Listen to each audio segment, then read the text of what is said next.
ओम जगदंब. मी राधा दत्तात्रय जंगले.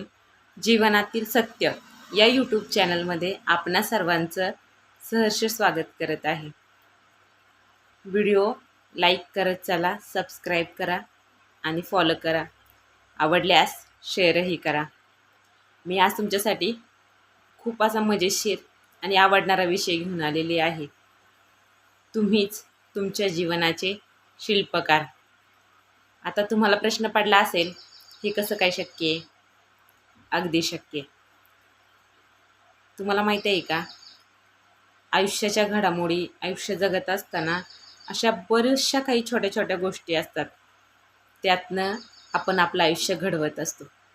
अगदी दैनंदिन जीवन, रोजचं जीवन जगत असताना पण आपल्या हातून खूप काही अशा गोष्टी होतात, ज्याचा परिणाम थेट जाऊन आपल्या जीवनाशी होतो. मला सांगा, व्हिडिओ पाहिल्यानंतर प्रत्येकाने कमेंट करून सांगा, तुमच्यापैकी असं कोण आहे जे म्हणेल की हो ताई, मी खरंच सुखी आहे, मला काहीच कमी नाही आणि मी समाधानी आहे. मिळेल का अशी एखादी व्यक्ती? तर अजिबात नाही. तुम्हाला माहिती आहे का, तुमच्याकडे सगळं असतं, तुम्ही सुखीही असता, फक्त गरज असते ती समाधानाची आणि तीच कमी पडते. त्याच्यामुळे कदाचित खूप सारे प्रश्न, खूप साऱ्या तक्रारी आणि त्यासाठीच तुम्ही सुखी होऊ शकत नाही.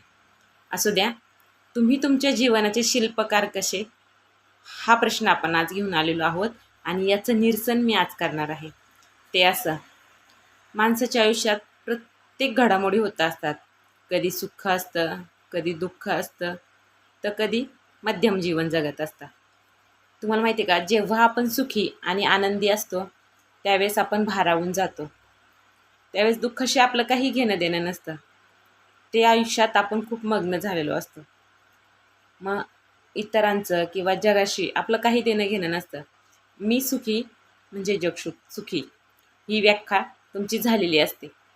पण ज्यावेळेस तुमच्या आयुष्यात दुःख येतं ना, मात्र त्यावेळेस तुम्ही सगळं जग घेऊन पडता. तुम्हाला त्यावेळेस कुणीच चांगलं वाटत नाही, काही कशातच आनंद मिळत नाही, कशाचं रस राहत नाही. अगदी क्षुल्लक गोष्टीमध्ये तुम्हाला राग यायला लागतो, चिडचिड व्हायला लागतो. हे माझ्यासाठी नाही, ते माझ्यासाठी नाही, काहीच माझ्यासाठी नाही, किंवा जगण्यातच आनंद राहिलेला नाही, असं होतं. आयुष्यात असे काही क्षण येतात की आपण आपल्या आवडत्या व्यक्तीला गमावतो किंवा खूप जवळच्या व्यक्तीला, की ज्या व्यक्तीशिवाय आपण जगूच शकत नाही. जगूच शकत नाही ही व्याख्या पाहायला गेलं तर खूपच कमी आहे. मला सांगा मित्रांनो, जन्माला येताना तुम्ही एकटेच येता, मग मरताना कसे सगळ्यांना घेऊन जाणार ना, एकटेच जाणार. तसेच ती व्यक्ती ही एकटीच आली होती आणि परमेश्वराने तिच्या आयुष्यात जेवढा काळ लिहिलेला होता तेवढा काळ ती जगलेली असते आणि कदाचित तिचा समय म्हणजे त्याचा वेळ पूर्ण झालेला असतो आणि म्हणून त्यांना देवाज्ञा झालेली असते. मग हे असं सगळं झाल्यानंतर दुःख करत बसायचं नाही. मला सांगा, आपण दुःख करतो म्हणजे जेवण सोडतो का? अजिबात नाही. जेवण वगैरे तर करतोच ना, कारण जगण्यासाठी ते खूप गरजेचं असतं. आणि वेळ ही खूप महत्त्वाची असते, कारण ती प्रत्येक गोष्टीवर ती पडदा टाकते. अगदी तसंच तुम्हीही करायचे. एखादी व्यक्ती ती खूप जवळची आहे तुमच्या आणि ती तुम्हाला सोडून गेलेली, मग तिच्या विरहामध्ये तुम्ही स्वतःला संपवून घ्यायचं नाही. दुःख करायचे, पण काही क्षणापुरतं. आयुष्य पुढं पडलेलं असतं, तुमच्यावर कुणीतरी डिपेंड असतं, तुमच्या पाठीशी कुणीतरी असतं. त्यांच्यासाठी जगायचे आणि आयुष्य घडवायचे, लढायचे, उभं राहायचे, स्ट्रॉंग असायला हवं तुम्ही. त्याच्यानंतरच आयुष्य चांगलं होईल. हा एक पॉईंट झाला. म्हणजे अशी आणीबाणीची वेळ जर आली आणि त्यातनं तुम्ही जर स्वतःला घडवलं, तर तुम्ही हिम्मत आणि कर्तबगार म्हणून सिद्ध व्हाल. म्हणजे तुम्ही शिल्पकार आहात स्वतःचे, ही एक गोष्ट इथं सिद्ध होते. आणि रोजच्या आयुष्यात कसं बरं, कसं काय तुम्ही म्हणाल की ताई तुम्ही सांगताय की रोजच्या आयुष्यात अशा काही गोष्टी होतात की जेणेकरून आपल्या आयुष्यात त्याचा परिणाम होतो. हो, होतो.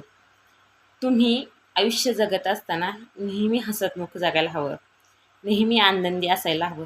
तुम्हाला माहिती आहे का, तुम्ही तुमचा हसरा चेहरा आणि तुमची वागणूक कदाचित एखाद्याला जगण्याची उमेद देऊ शकते. आणि जर तुम्ही हसत राहाल तर अवतीभोवतीचं वातावरण, अवतीभोवतीचा निसर्ग सगळे हसत असतात. दुःख क्षणिक असतं, ते दीर्घकाळ टिकणारं नसतं. पण त्यावरही मात करून तुम्ही जर हसत असाल तर दुःखाची पण हिंमत नाही की ते तुम्हाला रडवू शकेल. इतका आनंदी राहायचं आहे की संकटांना पण वाटलं पाहिजे की अरे नेमकं हिला सुख किंवा आनंद कशाचा आहे ते पण पळून गेलं पाहिजे. ही दुसरी गोष्ट आहे की तुम्ही तुमच्या संकटांवरती म्हणजे तुमच्या वाईट काळावरती आणि तुमच्या अवतीभोवतीच्या माणसांना सहाय्य करू शकाल किंवा मार्गदर्शन म्हणजे तुम्ही त्यांच्यासाठी एक प्रेरणास्थान असाल. जगायला शिकवाल तुम्ही लोकांना.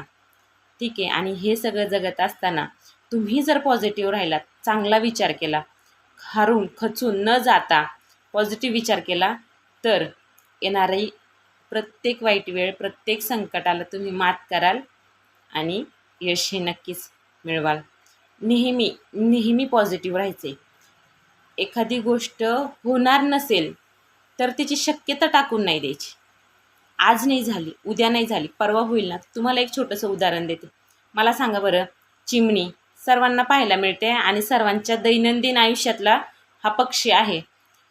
त्या त्याला घरटं बांधायला किती जीवाची ओढाताण करावी लागते. एक घरटं बांधतो, तेही तुटतं, दुसरं तेही तुटतं आणि आपणच आडवं येत राहतो. आपली इथं खिडकी आहे, आपलं इथं घर आहे, आपलं इथं छत आहे, आपलं इथं झाड आहे, आपणच बांधून देत नाही. पण ती प्रयत्न करायचं थांबते का? तर अजिबात नाही. आज इथं तर उद्या तिथं ती प्रयत्न करत राहते आणि शेवटी आपण थकतो. पण ती थकते का? अजिबात नाही. आणि शेवटी ती यशस्वी होऊन जाते. आपणही तेच करायचं आहे. अहो, आपल्या अवतीभोवती असणाऱ्या ज्या गोष्टी आहेत, प्राणी, पक्षी, झाडं, वेली, हेही तेच करतात की आपल्याला हेच शिकवतात की प्रयत्न करायचे सोडायचे नाही, पॉझिटिव्ह राहायचे. आज एखादी गोष्ट झाली नाही म्हणजे ती भविष्यात होऊ शकत नाही असं होतं का? अजिबात नाही. निश्चित होणार आणि तुमच्या प्रयत्नांना यश हे मिळणार. तुम्ही प्रयत्न करत राहा, साक्षात परमेश्वर तुमच्या प्रयत्नांना यश देईल आणि हे सगळं घडत राहतं. तुम्ही आनंदी, सुखी, पॉझिटिव्ह, धीर दिला पाहिजे लोकांना, हसतमुख जगलं पाहिजे, सगळ्या दुःखांवरती मात करायला जगलं पाहिजे आणि नेहमी लोकांनी तुमच्याकडून काय घेतलं पाहिजे असं वागायला पाहिजे. हे सगळं जर तुम्ही तुमच्या आयुष्यात आणलं ना तर निश्चितच तुम्हीच तुमच्या जीवनाचे शिल्पकार असाल, इतर कुणी नाही. छोट्या छोट्या गोष्टींवर इतरांवरती अवलंबून राहणं बंद करा, अपेक्षा ठेवणं बंद करा. तुम्ही करत असाल तर जगाची गरज नाही तुम्हाला. तुम्ही स्वतः काही गोष्टी करू शकता आणि होऊ शकतं सगळं. आज जग मागं राहिलेलं नाही आहे.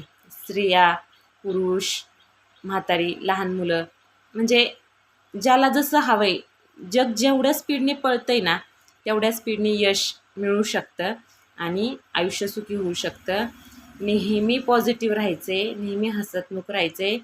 हा कानमंत्र माझा लक्षात ठेवायचा आहे आणि यानेच तुम्ही तुमच्या सुखी जीवनाचे शिल्पकार होणार आहात. ओम जगदंब.